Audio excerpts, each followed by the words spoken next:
ओम गुरुर्ब्रह्मा गुरुर्विष्णु गुरुर्देव महेश्वरा गुरुर्साक्षात् परम ब्रह्म तस्मै श्री गुरुवे नमः।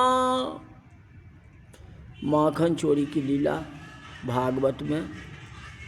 आज गोकुल में एक प्रभावती नाम की गोपी थी। प्रभावती गोपी ने कहा ये कल कन्हैया को मैं पकड़ूंगी। यशोदा मैया ने कहा जे उसको पकड़ करके ले आना, यही बात कहा ना। फिर उसको मैं थोड़ी सजा करूंगी, अगर पकड़ के लाओगे तो थोड़ी सजा करूंगी। वह न बोल सके नहीं, उसके मुख में माखन लेकिन लगा होना चाहिए, शर्त थी। ऐसे बाल कृष्ण को पकड़ के ले आओ तो मैं उसको सजा दूंगी। प्रभावती ने प्रतिज्ञा की कि कल मैं कन्हैया को पकड़ लूंगा। प्रभावती जाने लगी तो मार्ग में श्री कृष्ण भगवान प्रकट हो गए। कहते ए प्रभावती, ए प्रभावती। प्रभावती ने देखा कि मुझे कौन बुलाता है, देखा तो कन्हैया। प्रभावती ने कहा मैं बड़ी हूं, मुझे काकी कहा करो, चाची कहा करो, मेरे नाम से तुम क्यों पुकारते हो? मेरे नाम से मुझे बुलाता है, 5 वर्ष का बच्चा है, तुम क्या समझते हो? मैं तुमसे बड़ी हूं। बालकृष्ण ने कहा तुम काहे को बड़े? तुम्हारे पिता का मैं काका लगता हूं, तुम्हें काकी कैसे कहूं? कहते मैं बड़ी हूं। प्रभावती आश्चर्य हो गया उसको, ये क्या बोल रहा है? अब इसका तो कोई जवाब है ही नहीं। कैसा ये बोलता है छोटा सा, अब बोलता है कैसे? तो इसको कौन सिखाएगा? मैं तुम्हें कहने के लिए आया हूं, कल तैयारी रखना। कृष्ण भगवान कहते हैं कि मैं तुमको कहा जो कल मैं तुम्हारे घर आऊंगा, और अधिकार देते हैं तुम्हारे घर में आने वाला हूं। ये नहीं कहते माखन चुराने के लिए आया, आने वाला हूं। कहते मैं कल तुम्हारे घर आने वाला हूं। प्रभावती ने कहा मेरे घर आना, कल मैं तुम्हें बताती हूं। प्रभावती घर में मिठाई रखी है, माखन रखा है। प्रभावती ने विचार किया जी ये कैसे चोरी करता है, मुझे देखना है आज। प्रभावती पलंग के नीचे छुप करके बैठ गई। कैसे चोरी करता है देखना है। आज घर से मैं कहीं नहीं जाऊंगी, घर में ही रहूंगी। बाल कृष्ण ग्वाल बाल मित्रों के साथ आए। श्री कृष्ण ने मित्रों को समझाया जो बराबर मंत्र बोलना, आज गड़बड़ है, पकड़े जाओगे।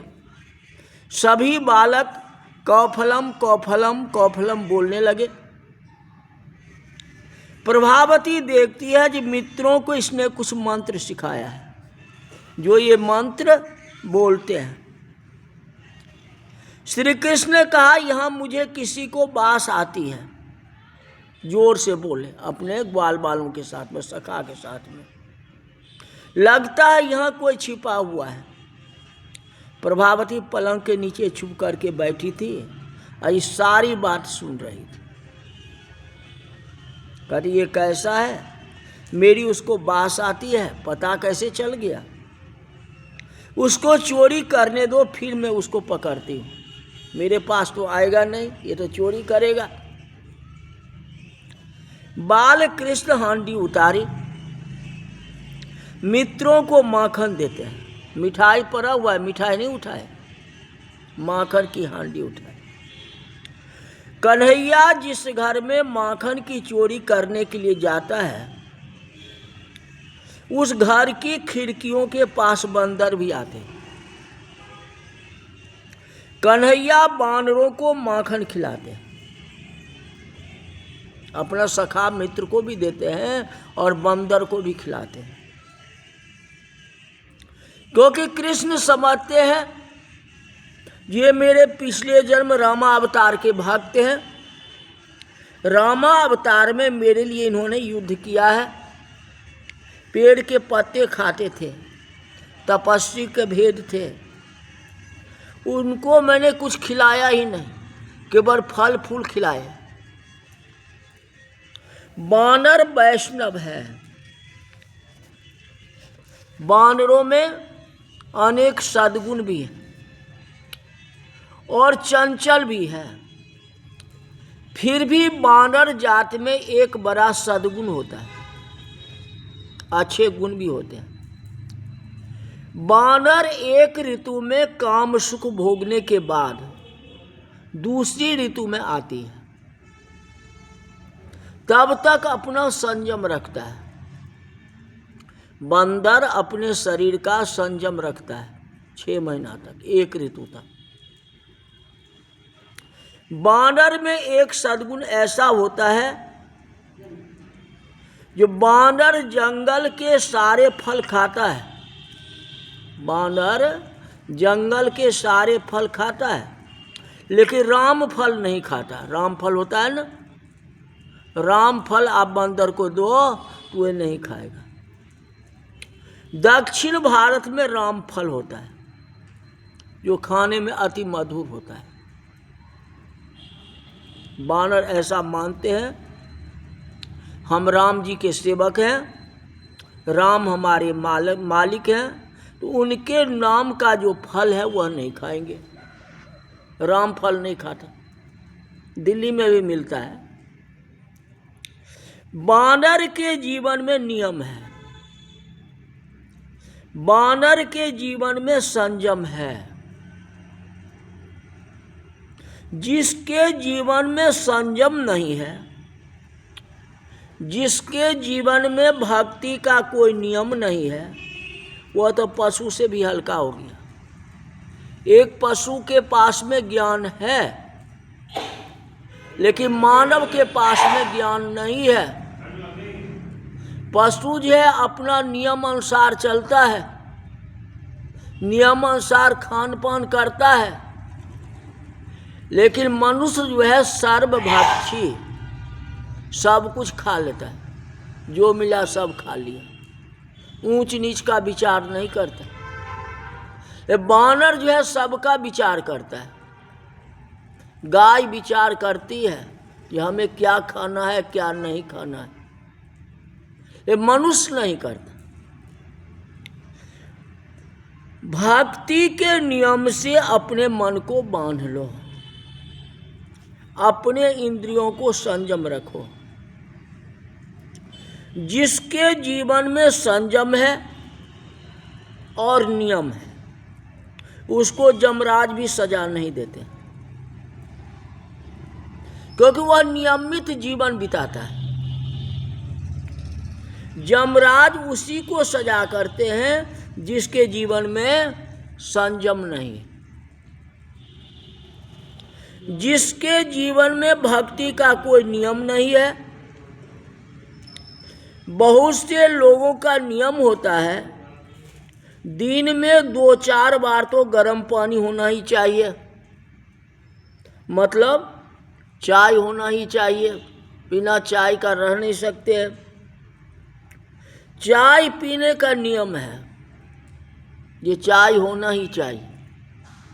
ये भक्ति का कोई नियम नहीं है, ये भक्ति भी करना चाहिए, 2-3 बार जो है भगवान का नाम ले ले ना, भक्ति का कोई नियम लेना ही नहीं चाहता है। बानरों को भी नियम होता है जो राम फल नहीं खाते, मतलब संयम रखते हैं। बानर वैष्णव है, कन्हैया बानरों को माखन देता है। प्रभावती देख रही है, प्रभावती की बहुत इच्छा है कि मेरे घर का माखन कन्हैया खाए। पकड़ना भी चाहती है कि कन्हैया को पकड़ के यशोदा मैया के पास ले जाऊं, यानी हृदय में क्या है? भक्ति है। कहता मेरे घर का माखन तो खाए, चाहे चुरा करके खाए या दिखा करके खाए, लेकिन खाए तो। ये कन्हैया खाते ही नहीं है, दूसरे को खिलाते हैं। फिर मैं उसको पकड़ लूंगी, लेकिन माखन तो खाए। कन्हैया खाया ही नहीं। खाओ तब तो देखो। एक तरफ भक्ति भी है, एक तरफ जो है चोरीदारी है। ये जैसे ही खाएगा उसको पकड़ करके यशोदा मैया के पास ले जाऊंगी। भक्ति भी है और वासना भी है, क्योंकि मन में ये लगा हुआ है विषय वासना, ये पकड़ के ले जाना है। तुरंत भक्ति भावना है और तुरंत विषय वासना है, दोनों चल रहे हैं। प्रभावती कहती है सबको खिला रहा है, अपने खुद नहीं खा रहा है। बालकों ने श्री कृष्ण के मुख में माखन दिया है। कन्हैया तू मुझे खिलाता है लेकिन तू खाता नहीं है। ये भगवान अंदर नहीं लिए, खाए नहीं, मुख में लग गया, क्योंकि प्रभावती को दिखाना है, क्योंकि यशोदा मैया की आज्ञा है जो थोड़ा मुंह में माखन लगा होना चाहिए, खाना नहीं, मुख में लगा होना चाहिए, तब मैं उसको सजा दूंगी। तो कृष्ण भगवान माखन कैसे लगाते अपने मुख में? वे तो खाते ही नहीं है। तो ग्वाल सखा जो है सो ग्वाल सखा उनके मुख में लगा देते हैं, माने खिलाते हैं। ग्वाल सखा के द्वारा भी वह नहीं खाते हैं, मुख में लग गया। प्रभावती देख रही है। पहले तो बहुत आनंद हुआ, खूब हंसी आई, क्योंकि भक्ति की भावना है। भक्ति भावना से प्रभावती बहुत जोर से हंसी है मन ही मन, कि मेरे घर का माखन कन्हैया ने खाया है।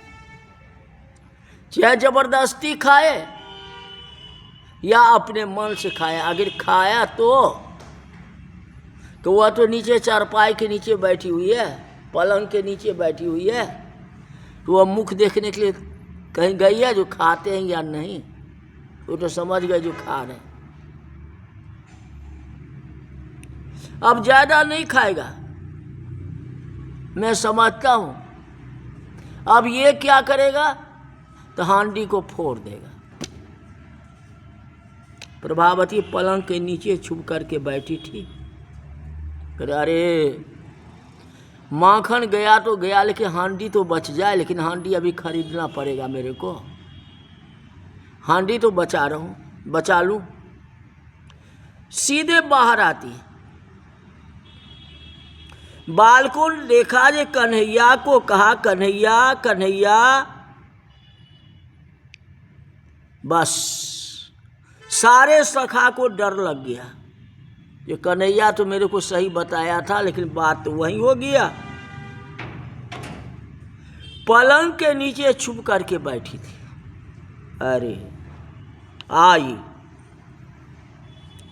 सारे बालक प्रभावती को देखते ही भाग गए।